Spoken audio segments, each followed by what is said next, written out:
Assalamualaikum warahmatullahi wabarakatuh dan salam sejahtera. Saya Nur Syaila Alisha dari kru TV PSS Studio Sempena SMK Pekan Nenas. Selamat datang ke segmen berita sekolah kami yang membawakan laporan terkini, aktiviti dan program warga SMK Pekan Nenas. Kejohanan Merata Desa SMK Pekan Nenas 2026 telah berjaya dianjurkan dengan penuh semangat kesukanan dan pelibatan aktif seluruh warga sekolah pada Jumaat 23 Januari 2026. Kejohanan ini berlangsung di sekitar kawasan sekolah serta laluan yang telah ditetapkan oleh pihak penganjur. Program tahunan ini merupakan salah satu acara penting dalam kalender sukan sekolah dan bertujuan untuk menguji tahap kecergasan fizikal murid di samping melahirkan pelajar yang sihat, berdaya saing serta berdisiplin. Kejohanan ini melibatkan 4 buah rumah sukan utama SMK Pekan Nenas iaitu Rumah Rajudang, Serindit, Merbuk dan Tempur. Setiap rumah sukan telah menghantar peserta daripada pelbagai kategori termasuk murid lelaki dan perempuan, merangkumi peringkat menengah rendah dan menengah atas. Penyertaan yang memberangsangkan ini membuktikan komitmen tinggi murid terhadap aktiviti kokurikulum sekolah. Seawal pagi, para peserta telah berkumpul di kawasan berhimpunan untuk sesi pemanasan badan dan taklimat keselamatan. Suasana kelihatan begitu meriah dengan sorakan penyokong serta semangat juang yang ditunjukkan oleh para peserta. Walaupun berdepan laluan yang mencabar serta cuaca yang agak panas, para pelajar tetap meneruskan larian dengan penuh ketabahan dan disiplin.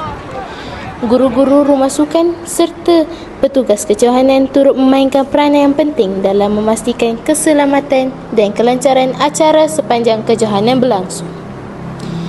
Selain memupuk amalan gaya hidup sihat, kejohanan ini bertujuan untuk mengukuhkan semangat perpaduan, kerjasama berpasukan serta nilai kesukanan dalam kalangan murid.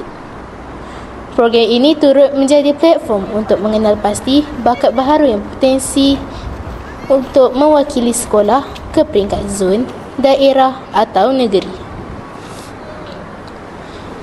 Majlis penyampaian hadiah telah diadakan sejurus tamat kejohanan sebagai tanda penghargaan kepada para pemenang dan semua peserta yang telah memberikan komitmen sepenuhnya. Hadiah dan sijil penyertaan telah disampaikan bagi mengiktirafkan pencapaian dan semangat juang yang ditunjukkan.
Secara keseluruhannya, kejohanan Merata Desa SMK Pekan Nenas 2026 telah berlangsung dengan jayanya dan mencapai objektif yang ditetapkan.